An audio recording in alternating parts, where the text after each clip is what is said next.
E aí, galera, eu sou a Zézi, faço parte do Quilombo Cotô, sou daqui da freguesia de BH, eu faço parte da frente de história da casa e também da frente de costura.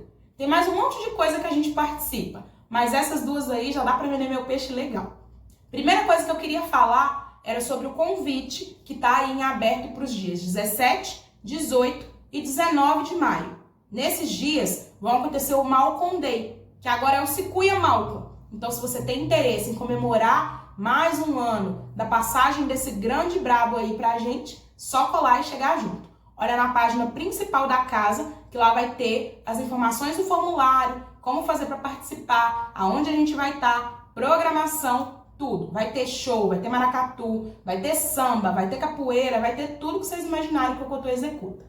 Para esse mês, para comemorar o mês do Malcolm, a gente está liberando a autobiografia dele em forma de vídeo. Então, a autobiografia vai virar vídeo autobiografia. Cada um de nós, algumas das pessoas do Cotô, estão fazendo as leituras dos capítulos e estão disponibilizando isso em vídeo.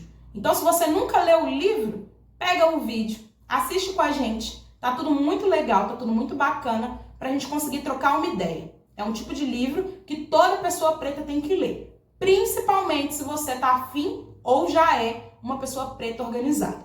Demorou? Esse capítulo que a gente está lendo agora é o capítulo 17. É o capítulo que o Malcolm vai até a Meca. E, inclusive, ele tem o nome de Meca. É a passagem espiritual que todo muçulmano deve fazer. Bem no início do capítulo, o Malcolm fala sobre isso. Como é importante e indispensável para que todo muçulmano que tenha condições de ir fazer essa viagem vá até a Meca pelo menos uma vez na vida. Se ele não puder fazer todo ano essa viagem, é importante que ele faça pelo menos uma vez na vida. O Malcolm está passando por um momento muito delicado nesse capítulo. Ele acabou de quebrar com a nação do Islã e o Elijah Muhammad, depois de todo o conflito que eles tiveram por conta daquele babado lá, e aí ele decide fazer a viagem até a Meca. Só que ele não decide sozinho, ele decide com a irmã dele, depois deles conversarem ali uma madrugada toda. A ela já estava juntando dinheiro para poder fazer a peregrinação dela, só que ela entra num consenso com ele e fala, olha, nesse momento é melhor para todos nós que você faça essa viagem antes de mim. Depois eu junto mais dinheiro e vou, mas eu vou priorizar você e a sua ida até lá porque você precisa ter esse encontro com o espiritual, né? Você precisa ter esse encontro com uma grande organização. O Malcolm então faz as marinhas dele, ó, taca aquele pau para a Arábia Saudita para conhecer a Meca. E aí, chegando lá, ele vai contar pra gente o que ele passou, os perrengues que ele passou, como que ele estava se sentindo, que conclusão que ele tira dessa experiência, né? E ele é um capítulo um pouquinho conflitante, talvez com as ideias, né, que as pessoas estejam acostumadas a ver do Malcolm, porque é ali que toda pessoa um pouquinho desonesta vai falar que ele começou a amar os brancos e retirou tudo que ele disse.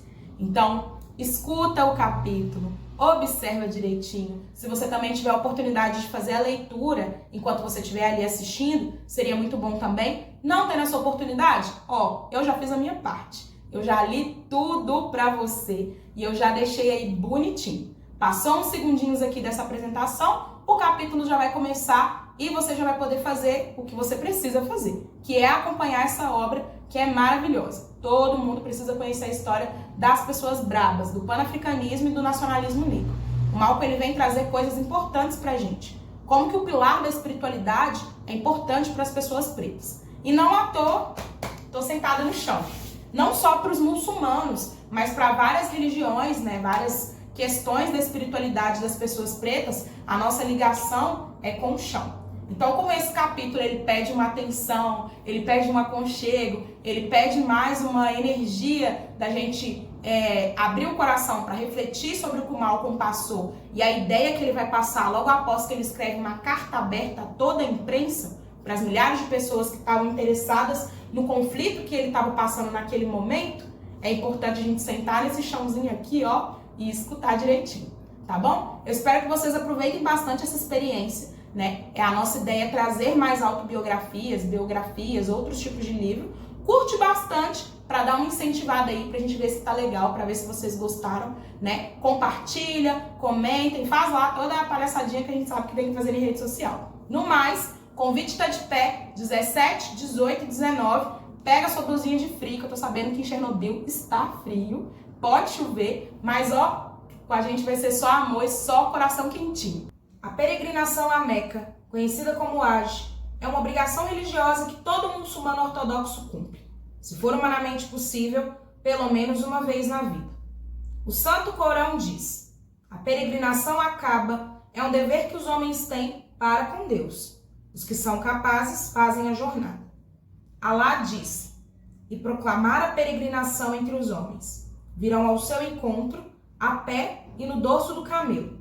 Virão de toda parte, das ravinas mais profundas. Em uma outra universidade, geralmente em encontros informais, depois que eu falava no auditório, talvez uma dúzia de pessoas, geralmente de pele branca, vinham me procurar. Identificavam-se como muçulmanos, árabes do Oriente Médio ou da África do Norte. Eles estavam visitando, estudando ou residindo nos Estados Unidos.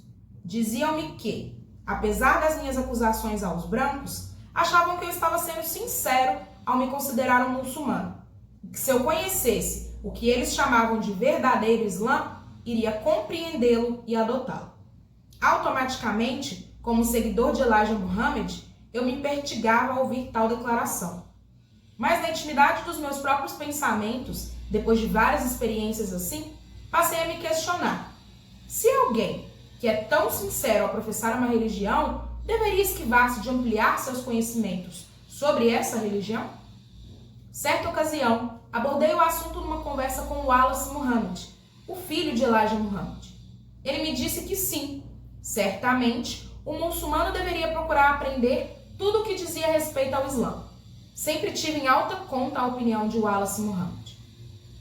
Os muçulmanos ortodoxos a quem eu conhecia, um depois do outro, insistiam para que eu fosse procurar e conversar com o certo doutor Mahmoud Youssef Suab. Descreveram-me o Dr. Suab como um muçulmano douto e iminente. Ele era formado pela Universidade do Cairo, com um curso de doutorado pela Universidade de Londres, conferencista sobre o Islã, assessor da ONU e autor de diversos livros. Ele era professor catedrático da Universidade do Cairo, de licença para residir em Nova York, como diretor das federações das associações islâmicas dos Estados Unidos e Canadá. Por diversas vezes, passando de carro por aquela parte da cidade, eu tive que resistir ao impulso de parar no prédio da FAI, na Riverside Drive 1. Finalmente, o Dr. Suab foi-me um dia apresentado por um jornalista. Ele se mostrou cordial, dizendo que acompanhava as minhas atividades através da imprensa. Respondi que já tinha ouvido falar muito a respeito dele também, e conversamos mais ou menos de 15 a 20 minutos.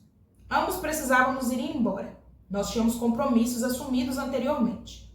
Mas quando nos separamos, ele me disse algo que jamais sairia da minha cabeça. Nenhum homem crê perfeitamente até desejar para o seu irmão o que se deseja para si mesmo. E havia também a posição da minha irmã, ela. Não podia esquecer o que ela fizera. Já disse antes que ela é uma mulher preta excepcionalmente de forte personalidade. Ela é nascida na Geórgia.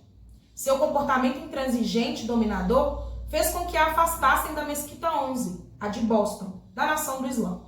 Mais tarde, eles foram buscá-la de volta, mas ela acabou saindo novamente, dessa vez por sua própria iniciativa.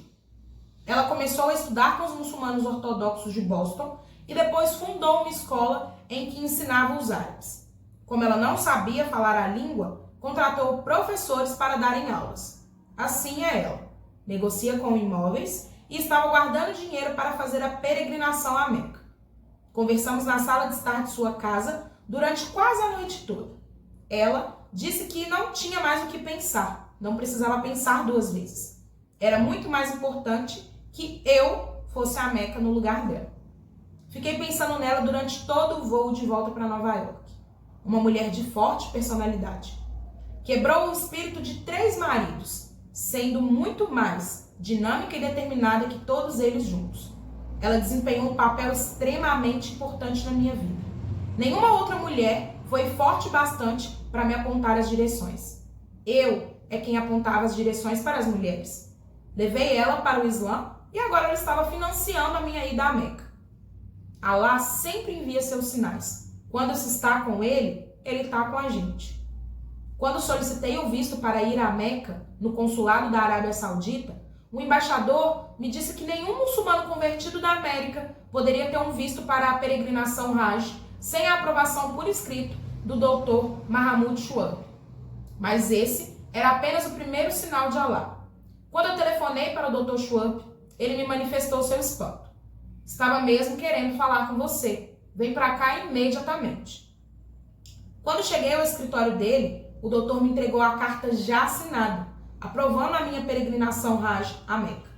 Entregou-me também um livro, The Eternal Message of Muhammad, A Eterna Mensagem de Maomé, de Abd al-Rahman Azam.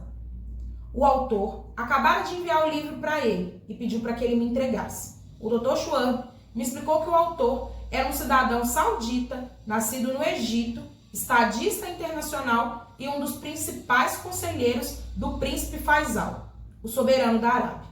Ele tem acompanhado atentamente as suas atividades através da imprensa. Era difícil acreditar. O Dr. Chouab me deu o telefone de seu filho, Mohamed Chouab, um estudante do Cairo, e também me deu o telefone do filho do autor do livro, Omar Azam, que vivia em Jeddah. Sua última parada antes de chegar a Meca. Não deixe de ligar para ambos. Deixei Nova York discretamente, sem imaginar que iria voltar ruidosamente. Poucas pessoas foram sequer informadas de que eu iria viajar. Eu não queria que houvesse algum empecilho do Departamento de Estado ou qualquer outro, posto em meu caminho no último minuto. Somente a minha esposa Beth, as 3 meninas e uns poucos associados mais íntimos é que me acompanharam até o aeroporto internacional Kennedy. Quando o jato da Lufthansa decolou, meus 2 companheiros de fila de poltronas nos apresentamos. Outro sinal. Ambos eram muçulmanos. Um seguia para o Cairo, assim como eu, e o outro estava indo para Jeddah, aonde eu também iria dali a alguns dias. Durante toda a viagem até Frankfurt, na Alemanha, eu li o livro que ganhei, ou conversei com os meus 2 companheiros de voo. Ao aterrissarmos em Frankfurt, o irmão que seguia para Jeddah despediu-se, afetuosamente de mim e do irmão que ia para o Cairo. Tivemos mais algumas horas de espera, antes de embarcarmos em outro avião para o Cairo. Então, decidimos aproveitar esse tempo para conhecer um pouco de Frankfurt. No banheiro do aeroporto, eu me encontrei com o primeiro americano no exterior que me reconheceu. Ele era um estudante branco de Rhode Island. Ele ficou me olhando fixamente. Depois se aproximou e perguntou: "Você é o X?" Soltei uma risada. Respondi que sim e que nunca antes alguém tinha me chamado assim. O estudante logo exclamou: "Não é possível! Ninguém vai acreditar quando eu contar isso na escola." Ele informou que estudava na França. O irmão muçulmano e eu ficamos impressionados com a cordial hospitalidade dos habitantes de Frankfurt. Entramos em diversas lojas, querendo ver mais do que comprar. Entrávamos em qualquer loja e todos nos cumprimentavam cordialmente. Eram pessoas que nunca tinham visto a gente antes e sabiam que nós éramos estrangeiros. A mesma cordialidade persistia quando saíamos, mesmo sem comprar nada. Na América, ao se entrar numa loja e gastar $100, ainda se continua a ser um estranho. Tanto o freguês quanto os balconistas se comportam como se estivéssemos prestando um favor. Os europeus se comportam de maneira mais humana. Meu irmão muçulmano, que sabia falar alemão o suficiente para se fazer entender, explicava que éramos muçulmanos. E eu percebi algo que já tinha experimentado quando era encarado como um muçulmano e não como um negro, ainda na América. As pessoas me viam como um muçulmano, julgavam que tinha diante de si um ser humano, assumindo uma expressão diferente. A conversa era diferente, tudo era diferente. Numa loja de Frankfurt, bem pequena, o dono inclinou-se por cima do balcão, sacudiu a mão e indicou alguns alemães que passavam pela rua. Por um lado hoje, pelo outro amanhã. O meu irmão muçulmano me explicou o que o homem estava querendo dizer, que os alemães voltariam a se levantar. Voltamos ao aeroporto de Frankfurt e pegamos um avião da United Arab Airlines para o Cairo. Ao desembarcar, me deparei com incontáveis pessoas, obviamente muçulmanos, vindos dos mais diferentes lugares e iniciando a peregrinação à Meca. Todos se abraçavam. O clima era de extrema cordialidade. Subitamente, eu compreendi que não existia ali qualquer problema de cor. O efeito que experimentei foi o de que acabara de sair de uma prisão. Disse ao irmão muçulmano, com quem eu fiz amizade, que queria ser um turista no Cairo durante esses 2 dias. E antes de seguir viagem para Jeddah, ele me deu seu telefone e pediu para que eu não deixasse de tornar a procurá-lo, já que ele tinha um grupo de amigos que sabiam inglês e também iam fazer a peregrinação. Ele tinha certeza de que todos teriam o maior prazer na minha companhia. Assim, passei 2 dias felizes conhecendo o Cairo. Fiquei impressionado com as modernas escolas, conjuntos habitacionais para as massas, as estradas e a industrialização. Eu já tinha lido e ouvido que a administração do presidente Nasser transformou o Egito num dos países mais industrializados do continente africano. Eu creio que o fato que mais me impressionou foi descobrir também que eles fabricavam automóveis e ônibus no Cairo. Eu tive um ótimo encontro com o filho do Dr. Schwab, Mohamed Schwab, um rapaz de 19 anos que estudava economia e ciência política na Universidade do Cairo. Ele me contou que o sonho do pai dele era criar uma universidade no Islã nos Estados Unidos. Eu encontrei umas pessoas muito amistosas e todas ficaram espantadas ao saber que eu era um muçulmano da América. Conheci inclusive um cientista egípcio e a sua esposa, que também estavam a caminho da Meca, para Hajj. Insistiam para que eu fosse jantar com eles no restaurante de Heliópolis, no subúrbio do Cairo. O casal era inteligente e extremamente bem informado. O cientista explicou que a crescente industrialização do Egito era uma das razões pelas quais as potências ocidentais eram tão anti-Egito. Por isso, ele estava apontando o caminho que deveriam seguir os outros países africanos. E a esposa dele me perguntou: por que tantas pessoas no mundo estão passando fome, quando a América dispõe de tantos excedentes de alimentos? O que eles fazem com esses alimentos excedentes? Jogam no mar? Eu respondi: exatamente. Mas também guardam uma parte desses excedentes em porões de navios que estão fora de uso, em celeiros financiados e silos refrigerados. Eles deixam os alimentos nesses lugares sob a vigilância de um pequeno exército, até que eles não estejam mais em condições de serem consumidos.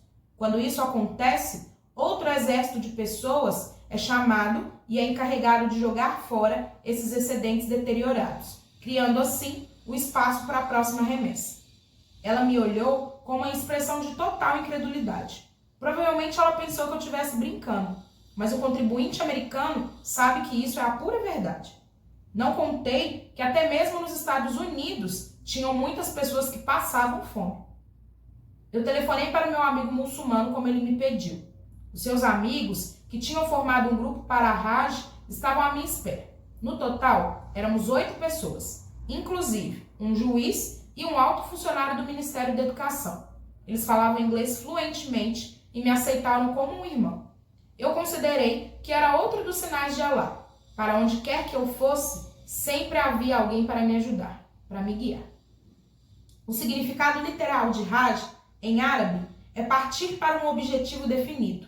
Na lei islâmica, significa partir para a Kaaba, a casa sagrada, para cumprir os rituais de peregrinação. O aeroporto do Cairo era o lugar em que incontáveis grupos Hajj se tornavam muhrim, peregrinos, ao entrarem no estado de Ihram, a pressuposição de um estado espiritual e físico de devoção. Seguindo um conselho, deixei no Cairo toda a minha bagagem, inclusive 4 máquinas fotográficas e uma câmera filmadora. Comprei no Cairo uma valise que dava para carregar um terno, uma camisa, 2 cuecas e um par de sapatos. Era isso que eu iria levar para a Arábia. Seguindo de carro para o aeroporto, com o nosso grupo Hajj, comecei a ficar nervoso, pensando que dali por diante eu iria apenas observar o que os outros estavam fazendo e iria imitar tudo que eles fizessem. Entrando no estado de Ihram, tiramos as roupas e vestimos 2 toalhas brancas. Uma, a izar, nos envolvia a virilha. A outra, ridá, era passada pelo pescoço e pelo ombro, deixando de fora apenas o ombro direito e o braço. Calçávamos um par de sandálias simples, nal, que deixavam os tornozelos à mostra. Por cima da izar, usava-se um cinto com dinheiro e uma bolsa para guardar passaporte e outros documentos de valor, como a carta que eu levava do Dr. Schwab. Cada uma das milhares de pessoas no aeroporto, prestes a partir para Jeddah, se vestia dessa maneira. Podia ser um rei ou um camponês, ninguém veria a menor diferença. Alguns personagens poderosos me foram discretamente apontados. Eles estavam vestidos da mesma maneira que eu. Depois que nos vestimos assim, todos se punham a gritar. Labaika, Labaika, significava, aqui vou eu, ó Senhor. O aeroporto ressoava com os murmúrios dos muhrim, manifestando a sua intenção de realizarem a jornada de Hajj. Aviões carregados de peregrinos decolavam a cada poucos minutos, mas o aeroporto ainda assim continuava atulhado com muitos mais, juntamente com seus amigos e parentes que aguardavam o momento de vê-los partir. Os que não iam pediam aos outros que rezassem por eles em Meca. Já estávamos no avião, em pleno voo, quando me disseram pela primeira vez que por causa do intenso movimento não sobraria um lugar para mim, mas haviam sido feitos pedidos especiais e uma outra pessoa perdeu o seu lugar, simplesmente porque eles não queriam desapontar um americano muçulmano.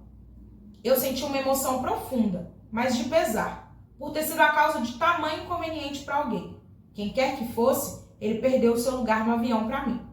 Ao mesmo tempo, eu senti também uma profunda humildade e gratidão, por eles terem me prestado tamanha honra e respeito. No avião havia pessoas brancas, pretas, pardas, vermelhas, amarelas, olhos azuis e cabelos loiros, eu com meu cabelo encarapinhado e vermelho, todos juntos, irmãos. Todos honrando o mesmo Deus Alá, todos honrando uns aos outros. De alguém do nosso grupo, a notícia foi se espalhando de assento em assento, que eu era um muçulmano da Meca. Os rostos iam se virando e sorrindo para mim em cumprimento. Foi distribuído um lanche e todos comemos. A notícia de que havia a bordo um muçulmano da América chegou até a cabine de comando. O comandante do avião veio me conhecer. Ele era um egípcio, a pele mais escura que a minha. Poderia ter andado pelo Harlem, que ninguém lhe daria a menor atenção. Ficou na maior satisfação por conhecer um muçulmano americano. Ficou me convidando para visitar a cabine de comando e eu tratei de aproveitar essa oportunidade. O copiloto era ainda mais escuro que eu, e eu não posso descrever a sensação que isso me causou. Nunca antes eu tinha visto um homem preto pilotando um jato. Aquele painel de instrumentos, ninguém jamais poderia saber o que significavam todos aqueles mostradores e botões. Os dois pilotos estavam sorrindo para mim, me trataram com a mesma honra e respeito que eu recebi desde que deixei a América. Fiquei parado ali olhando para o céu à nossa frente. Na América, eu andei de avião provavelmente mais do que qualquer outro negro. E nunca fui convidado para visitar a cabine de comando. E agora, ali estava eu, com dois companheiros de assento, muçulmanos, um do Egito, outro da Arábia, todos a caminho da Meca. E eu, na cabine de comando do avião. Irmão, eu tinha certeza que Alá estava comigo. Voltei para o meu lugar. Durante toda a viagem, que durou cerca de 1 hora, os peregrinos periodicamente gritavam: Labaika, Labaika! O avião pousou em Jeddah. É uma cidade portuária, fica próxima do Mar Vermelho, ponto de chegada e desembarque de todos os peregrinos que entram na Arábia para irem a Meca. A Meca fica mais ao leste, cerca de 65 quilômetros para o interior. O aeroporto de Jeddah parecia ainda mais apinhado do que o do Cairo. O nosso grupo tornou-se, então, uma pequena unidade da imensa massa em movimento, na qual estavam representadas todas as raças. Cada grupo que entrava na longa fila de espera era para passar pela alfândega. Antes de chegar até lá, um mutuaf era designado para cada grupo Hajj, sendo responsável por sua ida de Jeddah a Meca. Alguns peregrinos ainda gritavam, Labaika! Outros, às vezes grupos bem grandes, entoavam em uníssono uma prece que pode ser traduzida assim: Não me submeto a ninguém, a não ser a ti, ó Alá. Não me submeto a ninguém a não ser a ti. Eu me submeto a ti, porque não tens igual. Todo louvor e bênção vem de ti, e tu estás sozinho em teu reino. A essência da prece é a unidade de Deus. Somente as autoridades não estavam usando o traje ihram ou os solideus brancos e as túnicas compridas e igualmente branca dos mutuaf, responsáveis pela orientação de cada grupo de peregrinos. Em árabe, O som antes de um verbo produz um substantivo. Sendo assim, Mutawaf significa aquele que guia. Os peregrinos da Tawaf é aqueles que vão dar a volta pela Kaaba, em Meca. Eu estava extremamente nervoso. No meio do nosso grupo, esperando na fila para que os passaportes fossem verificados, eu me sentia apreensivo, pensando no que eu deveria apresentar. Eu estava no mundo muçulmano, próximo da fonte, e ia apresentar-lhes um passaporte americano, que significava exatamente o oposto de tudo que o Islã representava. O juiz em nosso grupo percebeu a tensão que me dominava, e ele afagou o meu ombro. Amor, humildade e a verdadeira fraternidade era quase uma sensação física, aonde quer que eu fosse. Depois, nosso grupo chegou aos funcionários que examinavam cada passaporte e valise, meticulosamente, e depois eles autorizavam que os peregrinos seguissem em frente. Eu estava tão nervoso que eu não conseguia abrir a mala ao girar a chave. Até tentei arrombá-la, receando que pudessem pensar que eu tinha algo a esconder. Um funcionário verificou meu passaporte e me fitou. Ele era americano. Meus amigos perceberam o que estava acontecendo e todos começaram a falar em árabe, gesticulando e apontando, tentando interceder em minha defesa. O juiz me perguntou em inglês pela carta do Dr. Swarb. Eu entreguei a ele e ele a mostrou para o funcionário, que também leu. O homem devolveu a carta protestando. Pelo menos isso eu podia entender. Estava havendo uma discussão por minha causa e eu fiquei como um idiota, capaz de dizer nada. Nem mesmo podia entender o que eles estavam falando e o que estava acontecendo. Mas finalmente o juiz se virou para mim e estava com uma expressão triste. Ele me explicou que eu deveria comparecer ao Mahkama Sharia. Era o alto tribunal muçulmano que examinava os casos de convertidos à religião islâmica. E eles possivelmente careciam da autenticidade da carta, já que eu estava tentando entrar em Meca. Nenhum não muçulmano podia entrar na Meca se a carta não estivesse autenticada. Meus amigos teriam que seguir a viagem para Meca sem me levar, e eles pareciam aflitos. Mas descobri as palavras certas para lhes dizer: não se preocupe, tudo acabará bem. Alá me guia. Disseram que iriam rezar todas as horas por mim. O Mutawaf, todo de branco, estava insistindo para que se afastassem logo, a fim de dar vazão à imensa multidão que aguardava sua vez no aeroporto. E com todos nós acenando, eu fiquei observando eles se afastarem. Deviam ser 3 horas da madrugada de uma sexta-feira, e nunca eu estivera no meio de uma multidão tão compacta. Assim como nunca antes me senti tão sozinho e desamparado, desde que era um bebê. A sexta-feira, no mundo muçulmano, é mais ou menos equivalente ao domingo no mundo cristão. Na sexta-feira, todos os membros de uma comunidade muçulmana se reúnem para rezar juntos. O acontecimento é chamado de Yawm al-Jumu'ah, o dia da reunião. Nenhum tribunal realizava uma sessão na sexta-feira, o que significava que eu teria que esperar pelo menos até o sábado. Uma autoridade chamou um jovem árabe que era assistente do Mutawaf. No inglês trôpego, ele me explicou que eu seria levado para um lugar ali mesmo no aeroporto. Meu passaporte ficou retido na alfândega.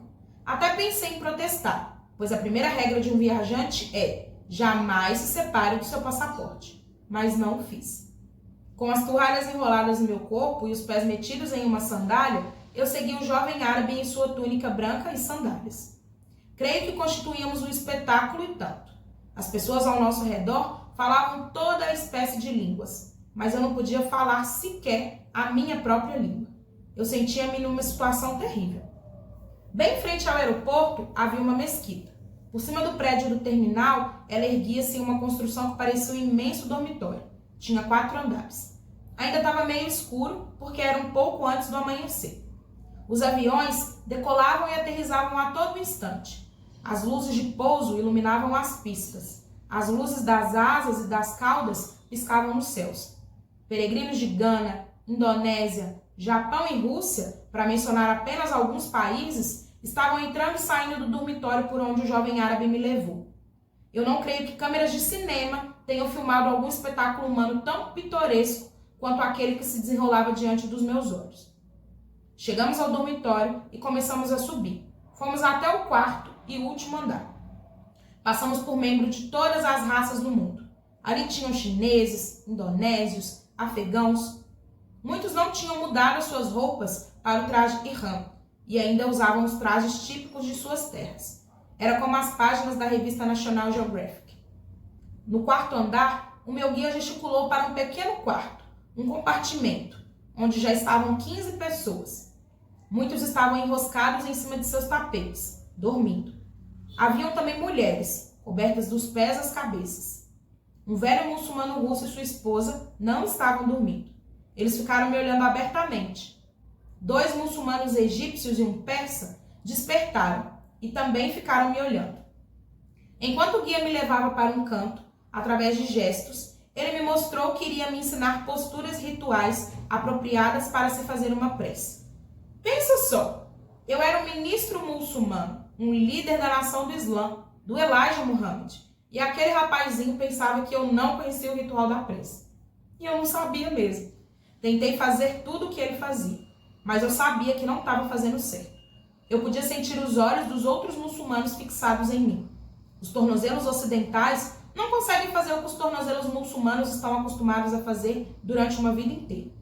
Os asiáticos se acocoram quando se sentam, enquanto os ocidentais permanecem empertigados numa cadeira. Quando o guia ficou numa posição agachada, eu tentei fazer todo o possível para imitá-lo, mas não consegui. Continuei a ficar meio empertigado. Depois de cerca de 1 hora, ele se retirou, indicando que voltaria mais tarde. Eu não pensei em dormir por um momento sequer. Observado pelos muçulmanos, continuei a praticar as posturas da prece. Não me permiti pensar em como deveria parecer ridículo aos olhos deles. Depois de algum tempo, acabei aprendendo um pequeno truque que me levava mais para perto do chão. Ao cabo de 2, 3 dias, no entanto, os meus tornozelos iriam inchar. À medida que os muçulmanos adormecidos foram despertando, depois que o dia amanheceu, quase imediatamente todos perceberam minha presença. Fiquei observando eles por algum tempo, enquanto cuidavam de seus afazeres. Foi nessa ocasião que comecei a compreender o papel de extrema importância que o tapete desempenhava na vida cultural dos muçulmanos. Cada indivíduo possui um pequeno tapete de orações. Cada homem e sua esposa, ou um grupo grande, possui um tapete comunal, que é um pouco maior. Aqueles muçulmanos fizeram suas preces em cima de seus tapetes, ali mesmo no compartimento. Depois estenderam toalhas sobre eles e comeram. O tapete se transformava assim numa sala de jantar. Removendo os pratos e a toalha, eles se sentavam no tapete e ele então passava a ser uma sala de estar. Depois eles se enroscavam no tapete e dormiam. O tapete virava então um quarto. Naquele compartimento, antes de ir embora, eu compreendi pela primeira vez o porquê o receptador pagava preços tão altos pelos tapetes orientais, lá nos meus tempos de ladrão em Boston. Era porque se tinha um extremo cuidado em fazer tapetes excepcionais nos países em que os tapetes eram tão versáteis culturalmente. Mais tarde, em Meca, eu tomaria conhecimento de mais outro uso para o tapete. Quando surgia qualquer espécie de conflito, alguém que era altamente respeitado e não estava envolvido sentava-se no tapete, colocava os seus oponentes ao seu redor e assim aquele tapete virava também um tribunal. Em outras ocasiões, ele era uma sala de aula. Um dos muçulmanos egípcios em particular ficou me observando atentamente pelo canto dos olhos. Então ele sorriu. Ele se levantou e se aproximou de mim murmurando: "Alô?" Para mim, soou como o discurso de Gettysburg. Fiquei radiante. "Alô?" Perguntei-lhe o seu nome. Nome. Ele estava empenhado a fundo. Mesmo assim, não conseguiu compreender. Experimentamos algumas palavras um para o outro. Creio que o vocabulário de inglês dele não tinha mais do que 20 palavras. Apenas o suficiente para me deixar frustrado. Eu continuei a tentar fazer ele compreender alguma coisa. "Céu." E apontava para o céu e sorria. E ele respondia: "Céu." Eu dizia novamente a palavra, fazendo gestos para que ele repetisse. E assim ele fazia. Fomos continuando. Avião, tapete, pé, sandália, olhos. E de repente, algo espantoso aconteceu. Eu sentia-me tão contente por conseguir me comunicar com o ser humano que eu comecei a dizer tudo que passava pela cabeça. E acabei falando: Muhammad, Ali, Clay. Todos os muçulmanos que estavam escutando se iluminaram como árvore de Natal. É você? É você? E o meu amigo me apontava a cabeça. E eu falei, não, não. Muhammad Ali Clay é meu amigo. Amigo. Alguns me compreenderam mais ou menos, outros não. Foi assim que começou a se espalhar a notícia de que eu era o Cassius Clay, o campeão mundial de boxe. Mais tarde, eu viria a descobrir que aparentemente todo homem, mulher e criança no mundo muçulmano ouviram falar como Sonny Liston, que no mundo muçulmano tinha a imagem de um ogro devorador de crianças, foi derrotado ao melhor estilo de Davi e Golias por Cassius Clay. Observado pelos muçulmanos, continuei a praticar as posturas da prece. Não me permiti pensar em como deveria parecer ridículo aos olhos deles. Depois de algum tempo, acabei aprendendo um pequeno truque que me levava mais para perto do chão. Ao cabo de 2, 3 dias, no entanto, os meus tornozelos iriam inchar. À medida que os muçulmanos adormecidos foram despertando, depois que o dia amanheceu, quase imediatamente todos perceberam minha presença. Fiquei observando eles por algum tempo, enquanto cuidavam de seus afazeres. Foi nessa ocasião que comecei a compreender o papel de extrema importância que o tapete desempenhava na vida cultural dos muçulmanos. Cada indivíduo possui um pequeno tapete de orações. Cada homem e sua esposa, ou um grupo grande, possui um tapete comunal, que é um pouco maior. Aqueles muçulmanos fizeram suas preces em cima de seus tapetes, ali mesmo no compartimento. Depois estenderam toalhas sobre eles e comeram. O tapete se transformava assim numa sala de jantar. Removendo os pratos e a toalha, eles se sentavam no tapete e ele então passava a ser uma sala de estar. Depois eles se enroscavam no tapete e dormiam. O tapete virava então um quarto. Naquele compartimento, antes de ir embora, eu compreendi pela primeira vez o porquê o receptador pagava preços tão altos pelos tapetes orientais, lá nos meus tempos de ladrão em Boston. Era porque se tinha um extremo cuidado em fazer tapetes excepcionais nos países em que os tapetes eram tão versáteis culturalmente. Mais tarde, em Meca, eu tomaria conhecimento de mais outro uso para o tapete. Quando surgia qualquer espécie de conflito, alguém que era altamente respeitado e não estava envolvido sentava-se num tapete, colocava os oponentes ao seu redor e assim aquele tapete virava também um tribunal. Em outras ocasiões, ele era uma sala de aula. Um dos muçulmanos egípcios em particular ficou me observando atentamente pelo canto dos olhos. Então ele sorriu. Ele se levantou e se aproximou de mim murmurando: Alô? Para mim, soou como o discurso de Gettysburg. Fiquei radiante. Alô? Perguntei-lhe o seu nome. Nome. Ele estava empenhado a fundo. Mesmo assim, não conseguiu compreender. Experimentamos algumas palavras um para o outro. Creio que o vocabulário de inglês dele não tinha mais do que 20 palavras. Apenas o suficiente para me deixar frustrado. Eu continuei a tentar fazer ele compreender alguma coisa. Céu. E apontava para o céu e sorria. E ele respondia, céu. Eu dizia novamente a palavra, fazendo gestos para que ele repetisse. E assim ele fazia. Fomos continuando. Avião, tapete, pé, sandália, olhos. E de repente, algo espantoso aconteceu. Eu sentia-me tão contente por conseguir me comunicar com o ser humano que eu comecei a dizer tudo que passava pela cabeça. E acabei falando. Muhammad Ali Clay. Todos os muçulmanos que estavam escutando se iluminaram como árvore de Natal. É você? É você? E o meu amigo me apontava a cabeça. E eu falei, não. Muhammad Ali Clay é meu amigo. Amigo. Alguns me compreenderam mais ou menos, outros não. Foi assim que começou a se espalhar a notícia de que eu era o Cassius Clay, o campeão mundial de boxe. Mais tarde, eu viria a descobrir que aparentemente todo homem, mulher e criança no mundo muçulmano ouviram falar como Sonny Liston, que no mundo muçulmano tinha a imagem de um ogro devorador de crianças, foi derrotado ao melhor estilo de Davi e Golias por Cassius Clay, que em seguida revelaria ao mundo que o seu nome era Muhammad Ali e a sua religião era o Islã. Que foi Allah que te proporcionou essa vitória. Estabelecer um relacionamento foi a melhor coisa que poderia ter me acontecido ali. O fato de eu ser um americano muçulmano mudou a atitude de todos.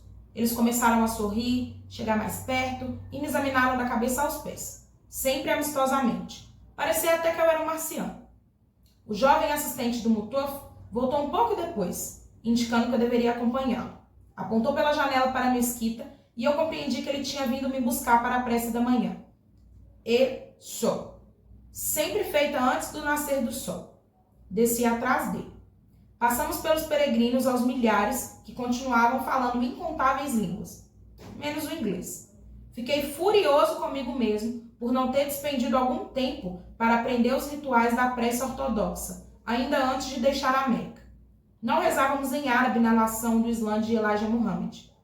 Cerca de uma dúzia de anos antes, quando eu ainda estava na prisão, um membro do movimento muçulmano ortodoxo de Boston, chamado de Abdul Hamed, fora me visitar e depois me mandou as preces em árabe. Na ocasião, eu aprendi essas preces foneticamente, mas não usei desde então. Tomei a decisão de deixar que o guia fizesse tudo primeiro e fiquei observando para depois o imitar. Não foi difícil levar a fazer tudo primeiro. Era isso mesmo que ele estava querendo. Do lado de fora da mesquita, haviam várias espécies de pias compridas. Eram torneiras. Era preciso fazer as abluções antes das preces. Disso eu sabia. Mesmo observando atentamente o assistente do Mutuf, não consegui fazer a coisa direito. Há uma maneira exata pela qual o muçulmano ortodoxo se lava, e essa maneira exata é extremamente importante. Entrei na mesquita, um passo atrás dele. Fiquei olhando. Ele se prostou e encostou a cabeça no chão.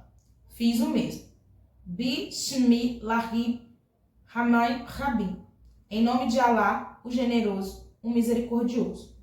Todas as preces muçulmanas começavam assim. Depois disso, posso não ter murmurado as coisas certas, mas pelo menos eu tentei. Não tenho a menor intenção de que isso pareça engraçado. Para mim, não tinha nada de engraçado.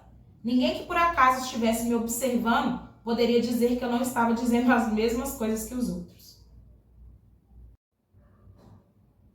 Depois da prece do nascer do sol, o guia me levou de volta ao quarto andar do dormitório. Pela linguagem dos sinais, ele me disse que voltaria dentro de 3 horas e depois saiu. Lá de cima, à luz do dia, eu tinha uma vista excelente de toda a área do aeroporto. Fiquei assistindo a tudo. Os aviões pousavam e decolavam a todo instante. Milhares e milhares de pessoas do mundo inteiro formavam os mais pitorescos padrões de movimentos. Observei os grupos partindo para a Meca em ônibus, caminhões, carros. Observei alguns partindo até a pé, numa jornada de 65 quilômetros. Eu desejei poder andar. Pelo menos eu sabia como fazer isso. Eu tive receio de pensar no que poderia estar à minha espera. Eu seria rejeitado como um peregrino indo à Meca? Eu fiquei imaginando no que consistiria o teste e ao que eu seria submetido quando tivesse que enfrentar o alto tribunal muçulmano. O muçulmano persa, no compartimento em que eu estava, veio ficar ao meu lado, me cumprimentou e um pouco hesitante me perguntou: americano? Indicou-me que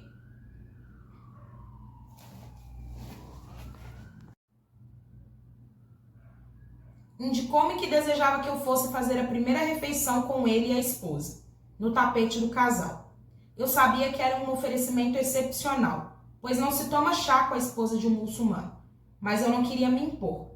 Eu não sei se o persa entendeu, mas eu sacudi a cabeça e sorri, querendo indicar: não, obrigado. Mesmo assim, ele ainda me trouxe chá e bolinhos. Até aquele momento, eu não havia parado para pensar em comer. Vários outros me fizeram gestos cordiais. Simplesmente se aproximavam, sorriam e sacudiam a cabeça para mim. O meu primeiro amigo, que falava um pouco de inglês, já não estava mais ali. Eu ainda não sabia, mas já estava se espalhando a notícia de que havia um americano muçulmano no quarto andar. E então, o movimento de pessoas passando pelo nosso compartimento começou a aumentar. Os muçulmanos no traje ihram, ou ainda nos seus trajes nacionais, passavam por ali lentamente e sorrindo. O desfile continuou enquanto eu permanecia ali, apenas para ser visto. O que eu não sabia era que eu era a atração. Eu sempre fui irrequieto e curioso, então tudo bem. O assistente do Mutuf não voltou 3 horas depois, como ele havia combinado comigo. E isso me deixou um pouco nervoso. Eu fiquei pensando que ele tinha desistido no meu caso achando que não tinha nada o que fazer para me ajudar. A essa altura, eu também já estava com muita fome. Todos os muçulmanos no compartimento tinham me oferecido comida, só que eu recusei. E eu tenho que admitir que àquela altura, meu único problema era não saber se eu podia comer junto com eles. Toda a comida estava numa panela, perante um tapete, na sala de estar. E era como se cada um fosse tirando porções com as próprias mãos. Eu continuei a observar o pátio lá embaixo e acabei decidindo fazer uma exploração por conta própria. Desci até o primeiro andar, mas pensei que naquele momento não deveria ir muito longe. Alguém poderia aparecer e me procurar. Voltei para o nosso compartimento. Cerca de 45 minutos depois, resolvi descer novamente. Fui um pouco mais longe dessa vez, examinando tudo cuidadosamente. Eu avistei um pequeno restaurante no pátio e fui imediatamente até lá. Estava lotado, as pessoas falando em muitas línguas. Por meio de gestos, eu consegui comprar uma galinha assada inteira e algo que se pareciam com batatas fritas, mas eram muito mais grossas. Voltei para o pátio e destrinchei a galinha com as mãos, pondo-me a comer.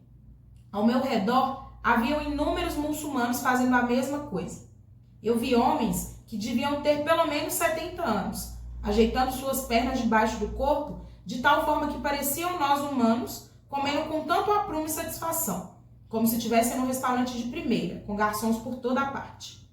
Todos comiam como um, dormiam como um, tudo no clima da peregrinação. Tudo ali ressaltava o clima de união do homem sob um Deus. Ao longo do dia, eu fiz diversas excursões ao pátio lá embaixo, sempre voltando depois ao compartimento. Explorava um pouquinho cada vez mais. Numa dessas excursões, eu cumprimentei com um aceno de cabeça 2 homens pretos que estavam de pés juntos num canto. Quase gritei de alegria quando um deles me falou em inglês e tinha um sotaque britânico. Antes que o grupo deles se aproximasse, eu falei da viagem à Meca e então pudemos conversar um pouco. Informei que era americano e eles me disseram que eram etíopes. Eu fiquei um pouco deprimido. Finalmente eu tinha encontrado 2 muçulmanos que falavam inglês, mas eles já estavam de partida. Os 2 etíopes haviam estudado no Cairo, viviam em Riad, a capital política da Arábia. Mais tarde, eu iria descobrir, surpreso, que entre os 18 milhões de habitantes da Etiópia, 10 milhões são muçulmanos. A maioria das pessoas pensa que a Etiópia é, na verdade, um país cristão, mas lá somente o governo é cristão. O Ocidente sempre tem ajudado a manter o governo cristão no poder. Eu tinha acabado de fazer a minha prece do pôr do sol. Eu estava deitado no meu canto, me sentindo solitário e deprimido, quando subitamente surgiu uma luz na escuridão. Foi, na verdade, uma súbita lembrança. Numa das minhas excursões ao pátio, eu vi 4 homens. Eles pareciam algum tipo de autoridade. Estavam sentados numa mesa e tinham um telefone. Eu lembrei-me de tê-los visto e lembrei também do telefone, o que levou os meus pensamentos ao Dr. Schwab, em Nova York. Ele tinha me dado o telefone do filho do autor do livro, Omar Azam, e ele vivia ali mesmo em Jeddah. Em poucos minutos, eu havia descido para o pátio e estava diante dos 4 homens. Um deles falava um pouco de inglês. Muito excitado, mostrei para o cara a carta do Dr. Schwab. Ele a leu. Depois que ele leu em voz alta para os outros 3. E ao final exclamou: "Ele é o muçulmano da América." Eu pude perceber que isso despertou a imaginação e a curiosidade dos 4. Perguntei ao que falava inglês se ele poderia fazer o favor de ligar para o Dr. Omar Azam, cujo telefone eu tinha lhe dado. Ele fez a ligação com a maior satisfação. Conversou em árabe por um momento com a pessoa que atendeu e logo o Dr. Omar Azam veio para o aeroporto. Com os 4 homens que haviam me ajudado, eles exibiam expressões radiantes. O Dr. Omar me cumprimentou efusivamente. Ele era jovem, alto e bastante forte. Eu diria que ele deveria ter pelo menos 1,90 de altura. Era extremamente polido. Na América, ele teria sido considerado um homem branco. Mas pela maneira como agia, o que imediatamente me impressionou, eu não tive qualquer sensação de estar diante de um homem branco. "Por que não me ligou antes?" ele me perguntou. Ele exibiu algum documento de identidade aos 4 homens e depois usou novamente o telefone que estava na mesa. Falou em árabe, comunicou-se com algumas autoridades do aeroporto, depois se virou para mim e disse: "Vamos embora." Em menos de meia hora, ele providenciou a minha liberação, a devolução do meu passaporte e da minha valisa. Nós entramos em seu carro e partimos pela cidade de Jeddah. Eu estava vestindo o ihram, 2 toalhas e uma sandália. Estava aturdido com a atitude do homem e com a minha própria sensação física de que não deveria haver qualquer diferença entre nós, não como seres humanos. Ouvira falar durante anos da hospitalidade muçulmana, mas eu jamais poderia imaginar que seria uma recepção tão calorosa. Eu fiz algumas perguntas e o Dr. Azam me explicou que ele era um engenheiro, que ele estudou na Suíça e a sua especialidade era o planejamento urbano. O governo da Arábia Saudita tomou ele emprestado da ONU para dirigir todo o trabalho de reconstrução de lugares que eram sagrados para os árabes. A irmã do Dr. Azam era a esposa do filho do príncipe Faisal. Então, eu estava num carro ao lado do cunhado do filho do soberano da Arábia. E não foi apenas isso que Allah fizera por mim. O Dr. Azam logo me disse: o meu pai vai ficar extremamente feliz de conhecer você. O pai dele era o autor do livro que eu tanto admirei. Eu fiz algumas perguntas a respeito dele, o senhor Abd-ir-Rahman Azam. Ele era conhecido como Azam Pasha ou Lord Azam. Isso até a Revolução Egípcia, quando o presidente Nasser eliminou todos os títulos de lordes e nobres. Ele deverá estar em minha casa quando chegarmos, informou o Dr. Azam. Passaram muito tempo em Nova York a serviço da ONU. Ele tem acompanhado as suas atividades com grande interesse. E eu fiquei aturdido novamente. Estava amanhecendo quando eu cheguei à casa do Dr. Azam. O pai dele estava lá, assim como o tio, o irmão do pai, que era um químico, e um amigo deles. Estavam todos à minha espera. Eles me abraçaram como se eu fosse um filho que tivesse há muito tempo perdido. Nunca antes eu tinha visto aqueles homens. Eles me tratavam muito bem. Posso dizer que nunca antes em toda a minha vida eu me senti tão honrado. Eu jamais recebi uma hospitalidade igual àquela. O empregado nos trouxe chá e café e logo depois desapareceu. Recomendaram-me que eu ficasse à vontade. Não havia mulheres ali. Na Arábia, podia-se dizer facilmente que não existiam mulheres. O Dr. Abd-ir-Rahman Azam dominou a conversa, porque eu não tinha telefonado para ele antes. Era uma pergunta que ele tinha para mim. Mas era algo que ele também não podia entender. Eu estava à vontade. E eles pareciam estar um pouco constrangidos pelo fato de eu ter passado tanto tempo naquele aeroporto e a minha ida até a Meca ter sido retardada. Por mais que eu protestasse que não houvera qualquer inconveniente, que estava tudo bem, eles se recusavam a aceitar aquilo. Você precisa descansar, disse o Dr. Azam, e foi falar novamente ao telefone. Eu não tinha a menor ideia do que aquele homem tão distinto estava fazendo. Eu nem sonhava. Quando me disseram que eu seria trazido de volta aquela noite para jantar, eu agora deveria voltar ao carro, a fim de ir para um lugar em onde eu poderia repousar. Como eu poderia imaginar que estava prestes a testemunhar a epítome da hospitalidade muçulmana? Quando estava na cidade, Abd-ir-Rahman Azam residia numa suíte do Palace Hotel de Jeddah. Como eu me apresentara como uma carta de um amigo, ele ia ficar hospedado na casa do filho e me deixaria usar a sua suíte, até que eu pudesse partir para a Meca. Quando eu descobri, já não tinha mais como protestar. Eu já estava na suíte do Dr. Azam. Ele já tinha se retirado e não havia ninguém para que eu pudesse reclamar. A suíte de 3 cômodos tinha um banheiro que era tão grande quanto o banheiro do duplo hotel Hilton de Nova York. Era a suíte número 214. Tinha até uma varanda, e dela eu podia ver uma linda vista daquela cidade à beira do Mar Vermelho. Nunca antes, entre as minhas emoções, eu tive tamanho impulso para orar, e foi o que eu fiz. Prostei-me no tapete da sala e fiquei lá. Nada das minhas 2 carreiras como homem preto na América contribuiu tanto para me dar tendências idealistas. Meus instintos automaticamente procuraram os motivos, as razões, sempre que alguém fazia alguma coisa por mim.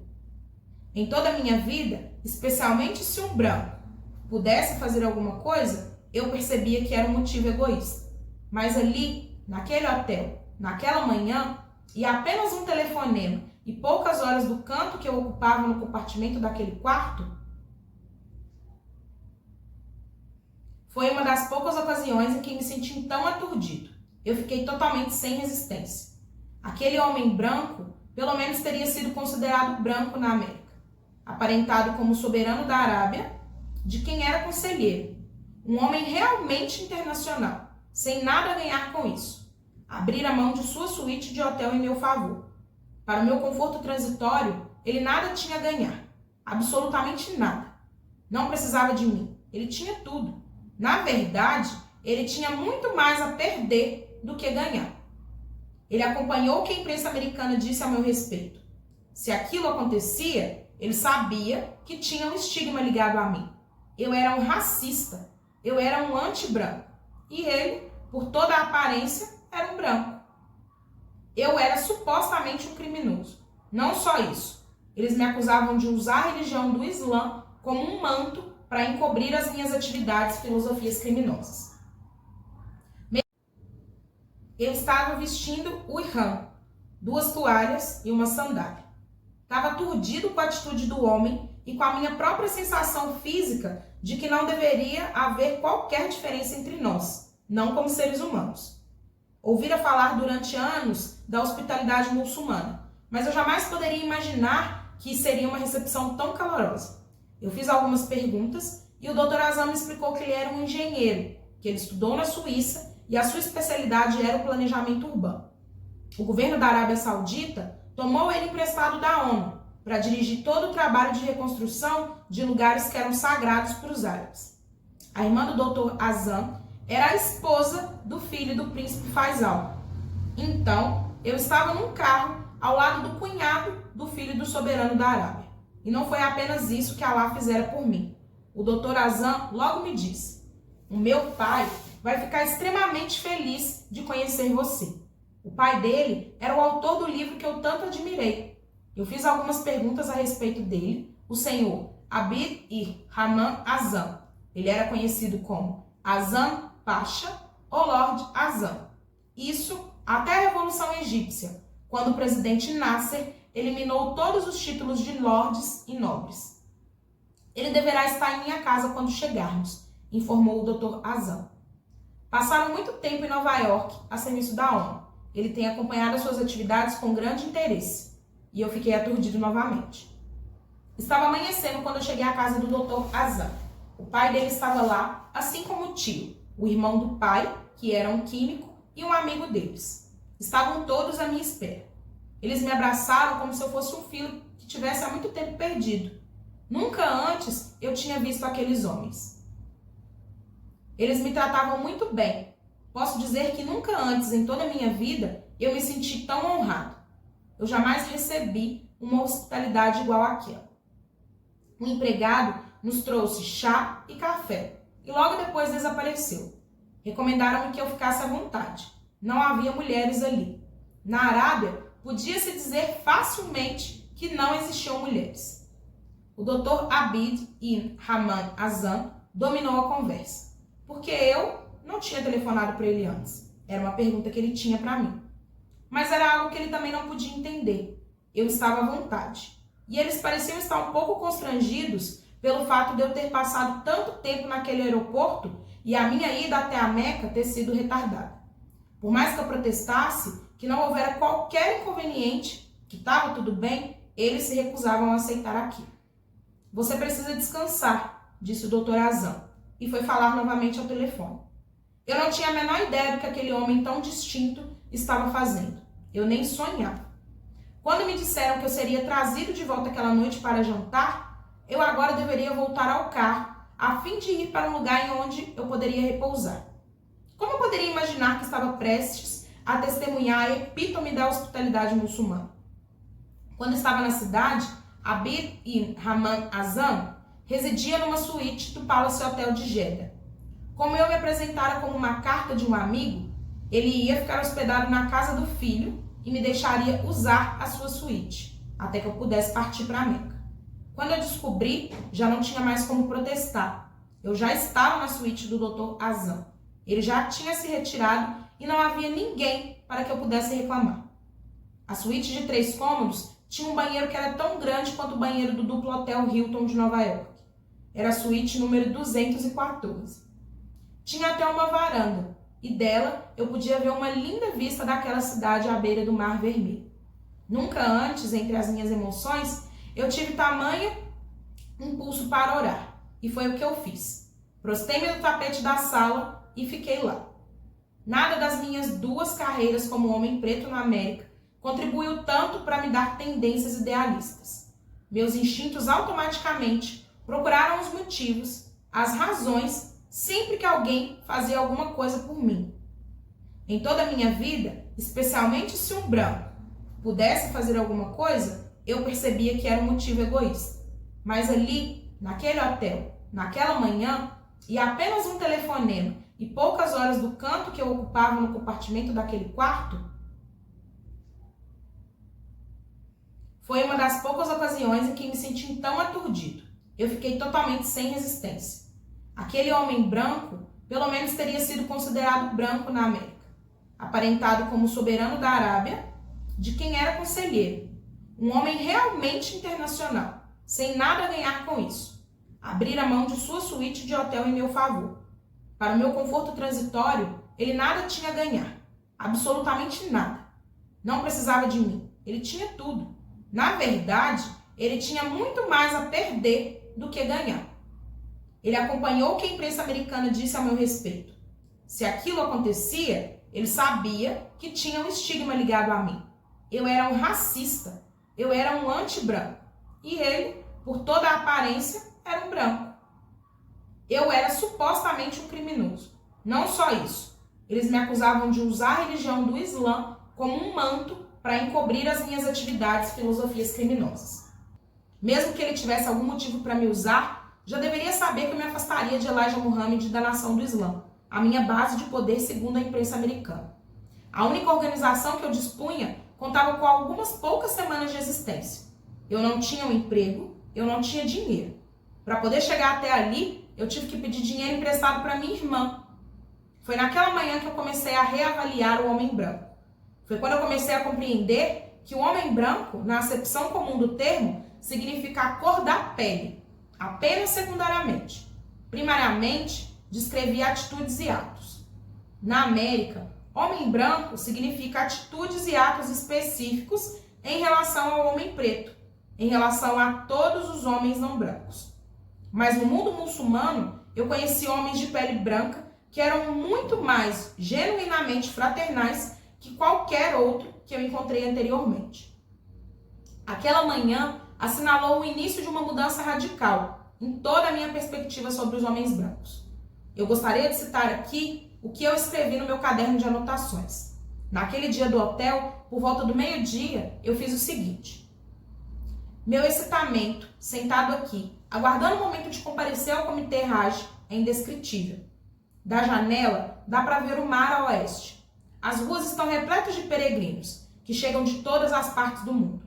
As orações são para Alá e os versos do Corão estão no lado. As orações são para Alá e os versos do Corão estão nos lábios de todos. Nunca antes testemunhei uma cena tão comovente. Jamais senti um clima assim. Embora eu esteja excitado, eu sinto-me a salvo e seguro de milhares de quilômetros de uma vida totalmente diferente da que eu sempre conheci. Eu lembro que há apenas 24 horas eu estava no 4º andar do dormitório do aeroporto, cercado por pessoas que eu não podia me comunicar. Eu me senti insegura em relação ao futuro, extremamente solitária. E depois eu dei um único telefonema, segui as instruções do Dr. Schwab e conheci um dos homens mais poderosos do mundo muçulmano. Eu iria em breve dormir na cama dele, no Palace Jeddah. Eu sei que estou cercado por amigos, cuja sinceridade e fervor religioso eu posso sentir. Devo rezar novamente para agradecer a Allah por essa bênção. Eu devo rezar novamente para que minha esposa e filhas na América sejam sempre abençoadas também pelos sacrifícios que elas têm feito. Fiz mais 2 preces, conforme anotei. Depois eu dormi cerca de 4 horas, e aí o telefone tocou. Era o jovem Dr. Azam. Dentro de 1 hora, ele viria me buscar para o jantar. Eu balbuciei algumas palavras, tentando manifestar meus agradecimentos por tudo, e ele me interrompeu. Mashallah, o que significa, é como apraz a Allah. Aproveitei a oportunidade para descer ao saguão. a fim de poder vê-lo novamente antes da chegada do Dr. Azam Pai. No momento em que eu saía da suíte, um homem em trajes cerimoniais também saía da suíte, só que a dele era do outro lado do corredor. Era evidente que ele estava hospedado ali e também iria descer, mas estava cercado por uma comitiva. Lá fora, uma pequena caravana de automóveis já estava esperando. O meu vizinho apareceu na entrada do hotel e no mesmo instante inúmeras pessoas correram em sua direção. Cercaram ele e beijaram sua mão. Eu descobri quem ele era, o grande mufti de Jerusalém. Mais tarde, no hotel, eu teria a oportunidade de conversar com ele durante meia hora. Era um homem cordial, muito digno. Ele estava a par de todos os problemas internacionais, até mesmo os últimos acontecimentos da América. Jamais esquecerei o jantar na casa do Dr. Azam. Vou reproduzir novamente o que escrevi naquela ocasião. Eu não podia dizer, na mente, que se tratava de homens brancos. Comportavam-se como se fossem meus irmãos. O Dr. Azam, mais velho, como se fosse o meu pai. Ele falava de fato de uma maneira paternal, deixando transparecer sua extraordinária erudição. Eu senti mesmo que ele era como meu pai. Pode-se dizer que ele era um diplomata extremamente eficiente, com uma mente ampla e receptiva. Os seus conhecimentos eram vastos. Ele estava tão a par dos acontecimentos mundiais quanto uma pessoa está do que ocorre em sua sala de estar. Quanto mais conversávamos, mais parecia ilimitado e variado o seu reservatório de conhecimentos e informações. Ele discorreu sobre os descendentes de Maomé, o profeta, e demonstrou como eram tanto pretos quanto brancos. Ele ressaltou também que a cor, as complexidades da cor e os problemas decorrentes da cor só existiam nas áreas do mundo muçulmano que haviam sofrido influência do Ocidente. Comentou que, em qualquer lugar em que se encontravam diferenças baseadas numa atitude em relação à cor, podia-se dizer ter certeza de que isso refletia diretamente o grau da influência social ocidental. Durante o jantar, disseram-me que o tribunal Hajj já fora informado sobre meu caso e eu deveria comparecer lá pela manhã. E lá estava eu na hora marcada. O juiz era o Sheikh Mohammed Harkon. O tribunal estava vazio e as únicas pessoas a serem ouvidas éramos eu e uma irmã da Índia. Anteriormente ela era protestante e tinha se convertido ao Islã. Também estava tentando realizar a Hajj. A pele dela era parda, o rosto pequeno, quase totalmente coberto. O juiz Harkon era um homem gentil e ele era muito impressivo. Nós conversamos. Ele me fez algumas perguntas relacionadas à minha sinceridade e eu procurei responder da melhor forma possível, sempre dizendo a verdade. Ele não apenas me reconheceu como um verdadeiro muçulmano, mas também me deu 2 livros, um em inglês, outro em árabe. Ele escreveu meu nome no registro sagrado dos verdadeiros muçulmanos. Antes de nos separarmos, o juiz Harkon ainda me disse: espero que você se torne um grande pregador do Islã na América. Eu respondi que também partilhava essa esperança e faria de tudo para concretizá-la. A família Azam ficou extremamente exultante ao saber que eu havia sido considerado apto a fazer a minha peregrinação a Meca. Almocei no hotel. Depois eu dormi por várias horas, até que o telefone me acordou.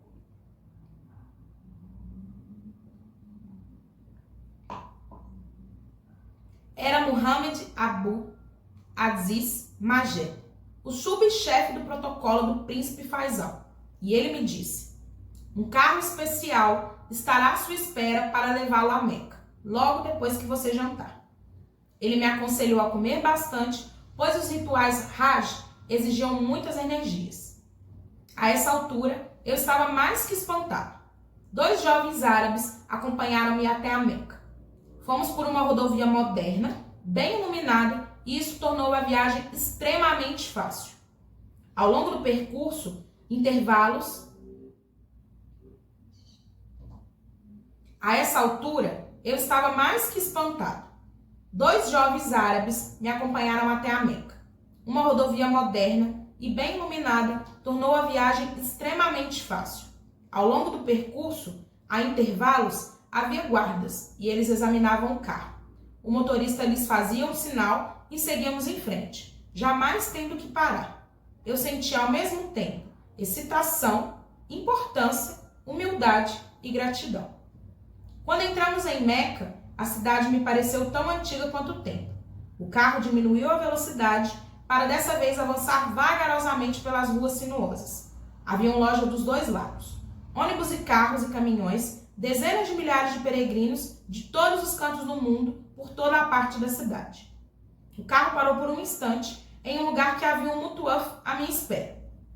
Ele usava o mesmo barrete branco e a túnica igualmente branca que eu já tinha visto no aeroporto. Ele era um árabe baixo e de pele escura. Também se chamava Muhammad. Ele não falava uma só palavra em inglês. Estacionamos perto da grande mesquita. Fizemos a ablução e entramos. Os peregrinos pareciam estar um por cima dos outros.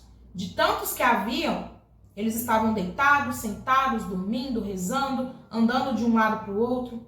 O meu vocabulário não podia descrever aquela nova mesquita que estava sendo construída em torno da Kaaba. Fiquei emocionada ao compreender que era simplesmente uma das espetaculares obras de reconstrução que estavam sendo realizadas sob a orientação do jovem Dr. Hassan, que acabara de ser o meu anfitrião. A grande mesquita da Meca, quando concluída, vai ultrapassar a beleza arquitetônica do Taj Mahal, na Índia. Carregando as sandálias, segui o mutuaf. Vi então a Kaaba, uma gigantesca casa feita de pedra preta. No meio, a grande mesquita. Ela estava sendo circulada por milhares e milhares de peregrinos que estavam orando. Todos eles tinham ambos os sexos, todos os tamanhos, cores e raças do mundo inteiro.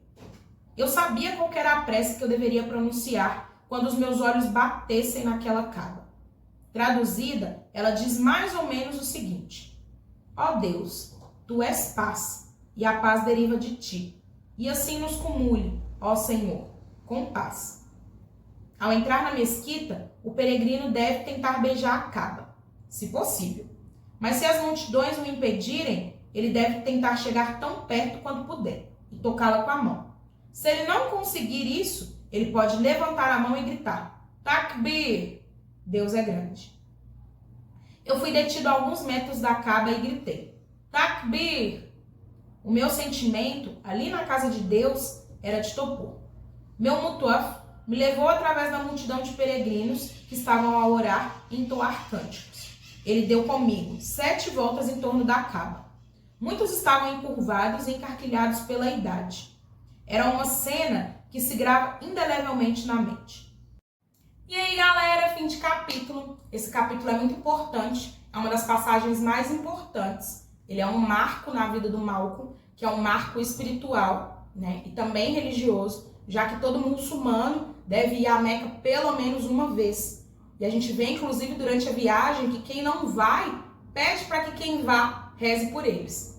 Então, Malcolm percebe ele, através da espiritualidade, através desse pilar de uma organização, que é possível corrigir alguns problemas da sociedade em relação ao racismo que as pessoas pretas vêm sofrendo. Ah, mas o Malcolm decidiu se integrar. Ele, no final, fala que não tem nada contra os brancos. Lê de novo. E aí a gente precisa interpretar isso muito bem. Ele não decide amar nem odiar os brancos. Ele simplesmente acha uma solução para o racismo, ele acha uma solução para as pessoas pretas ali dentro da religiosidade. Então a gente tem que pensar que a religiosidade ela é um braço também da espiritualidade. E como que ter esse contato com a espiritualidade talvez tenha dado para o Malcolm ali a liberdade sobre a nação do Islã, sobre o Elijah Muhammad. Durante 12 anos ele defendeu, ele discursou e ele foi um orador foda para a nação do Islã, né? Ele nunca conseguiu não estar ali dentro e não fazer o seu papel, e as pessoas depois dele não conseguiram fazer a nação do Islã crescer tanto quanto ele fez. Então, quando eles pegam ele ali no final, né, já para fazer a execução dele, eles sabem muito bem do potencial do Malcolm. Eles sabem que o que ele estava trazendo da Meca podia, inclusive, suprimir as forças da nação do Islã, né, poderia acabar com a nação do Islã, e que ele poderia crescer enquanto uma organização. Se a nação do Islã não fosse destruída, ela ia ficar muito por baixo ali do que o Malcolm vinha trazendo da Meca.